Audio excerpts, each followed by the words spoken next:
ఈరోజు మనం అరటి పువ్వుతో కూర వండుకుందాం. యాక్చువల్లీ అరటి పువ్వు పప్పు కూర వండుతారు. అరటి పువ్వు కొబ్బరికాయ వేపుడు చేస్తారు. ఈ రెండే మనం అరటి పువ్వుతో వండుకునే కూరలు.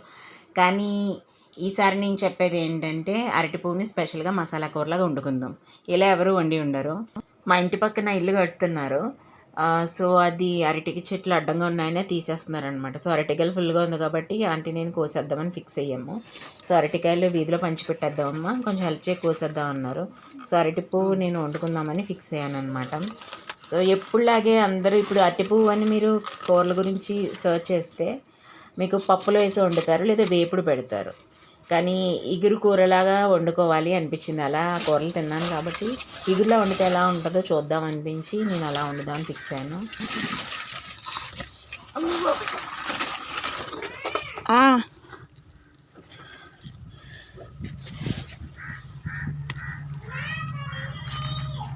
తలుపుని వేసాయి, కుక్క వచ్చేస్తుంది.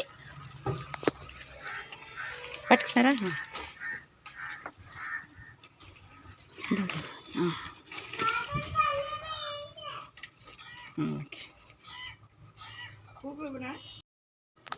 చూడండి, వాటర్ వస్తుంది కదా. సో ఇట్లా వాటర్ కూడా పట్టి ఏదో చేస్తున్నారు. యాక్చువల్లీ కాండం నుంచి కొయ్యాలి, దీని నుంచి తీసుకుంది. మరి ఏమన్నా వగరొచ్చి ఏమన్నా తేడా అవుతుందేమో, అందుకే నేనేం పట్టుకోలేదు. చూడండి, ఇల్లు కొడడానికి నరికేసాం అనమాట. మిగతా 2 చెట్లనే, వాటికి ఇంకా ఏమీ లేవు. సో ఇది అడ్డుగా ఉంటుంది కాబట్టి మళ్ళీ ఏమైనా గెల ఉంది పోతుందని చెప్పేసి తీసేయడం జరిగింది. సో అరటి పువ్వుతో మనం మసాలా కర్రీ వండేసుకుందాం.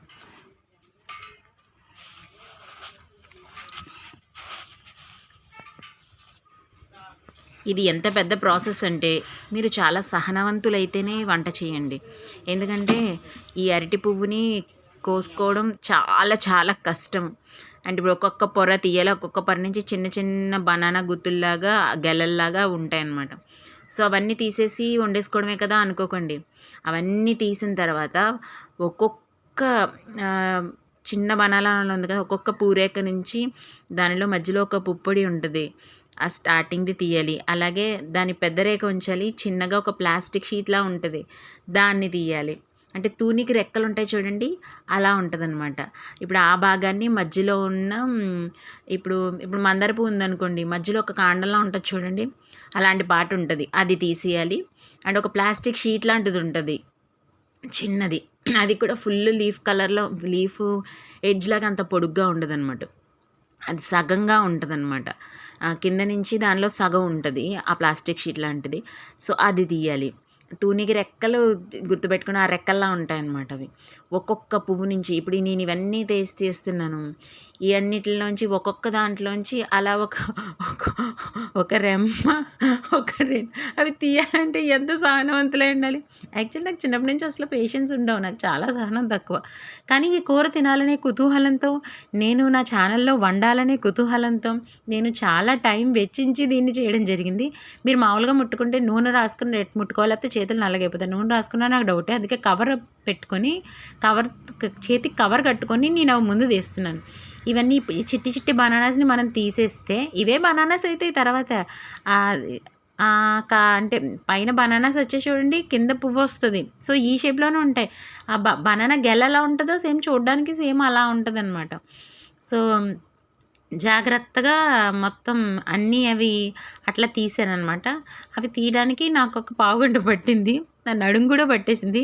ఇప్పుడు ఆ ఒక్కొక్క పూరేగు నుంచి నేను చెప్పిన ప్రాసెస్ని నేను తీస్తాను, ఖచ్చితంగా గంట పడుతుంది. కానీ ఓపిగ్గా వండుకోవాలి. కానీ ఇది తింటేనంట మెన్స్ట్రల్ ప్రాబ్లమ్స్ అసలు రావంట. ఆడవాళ్ళ గర్భసంచికి చాలా మంచిదట. మీరు సంవత్సరంలో ఒక 2 సార్లు అన్నా సరే తినాలట. అరటికాయ కూడా తింటే మంచిది. మనం అప్పుడప్పుడు అరటికాయ తింటాం, అరటికాయ కూరని స్కిప్ చేసేస్తూ ఉంటాము. ఇది డైరెక్ట్గా సంవత్సరానికి 2 సార్లు తింటే చాలా చాలా మంచిదంట. ట్రై చేయండి.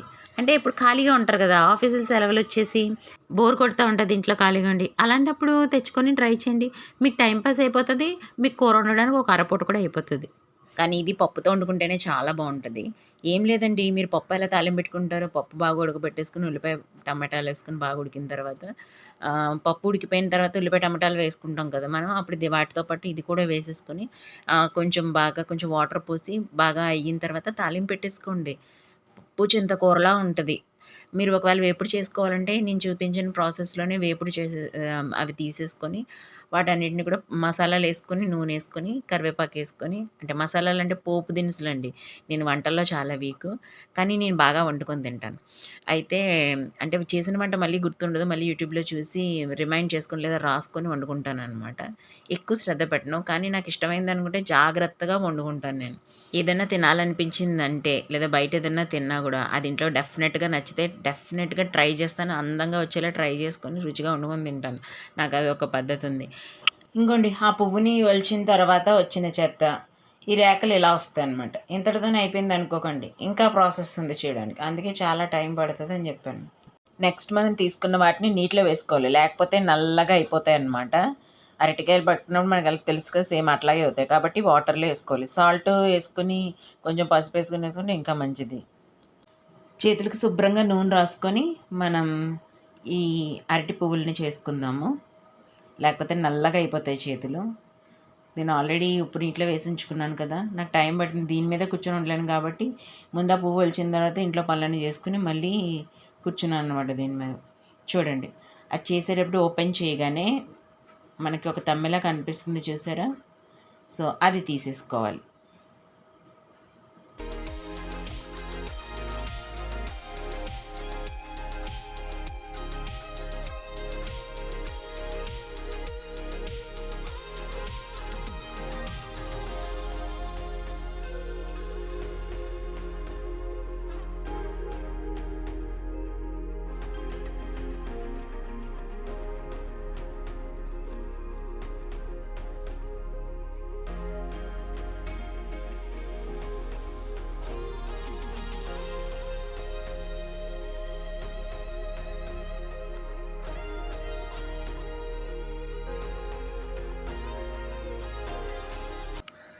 చూసారు కదా, ఒక్క చిన్న తమ్మ, ఆ మధ్యలో ఉన్న రేకు, ఆ రెండు తీసుకొని తీసి పడేయాలి. అవి ఎందుకు తీసేయమంటారో నాకు ఇప్పటికీ తెలీదు.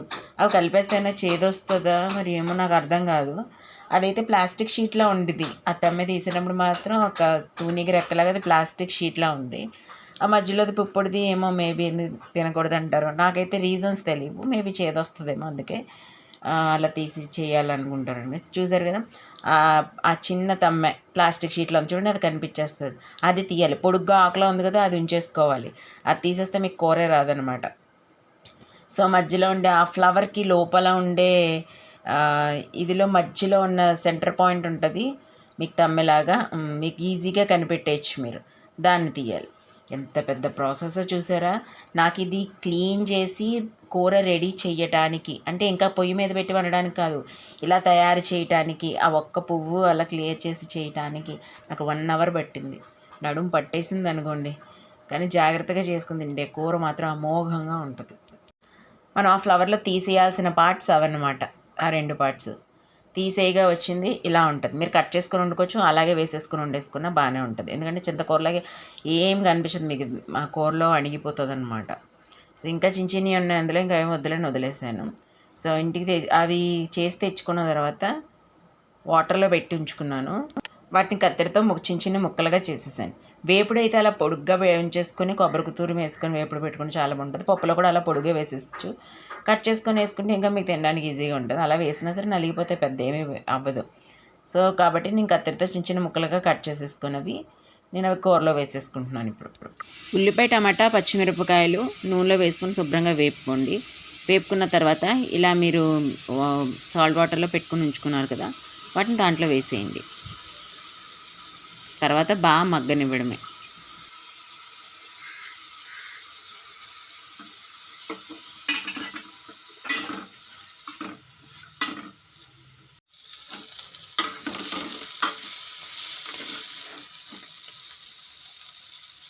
ఇలా బాగా వేగిన తర్వాత, దగ్గరికి అయిపోయిన తర్వాత మసాలా వేసుకోండి. ఉప్పు, పసుపు, కారం, మసాలా. మీరు కూర ఇంకా కొంచెం పుల్లగా కావాలనుకున్న వాళ్ళు దానిలో పెరుగు కూడా వేసుకోవచ్చు, గ్రేవీ మంచిగా వస్తుంది. మసాలాగా కారంగా తినాలనుకున్న వాళ్ళు అలా వదిలేసుకొని సరిపోతుంది. సరిపడినంత నీళ్ళు వేసుకొని కాసేపు ఉడకనిచ్చి ఒక 10 నిమిషాలు, ఆ తర్వాత తీసేసుకొని చక్కగా తినండి, సూపర్ ఉంటుంది.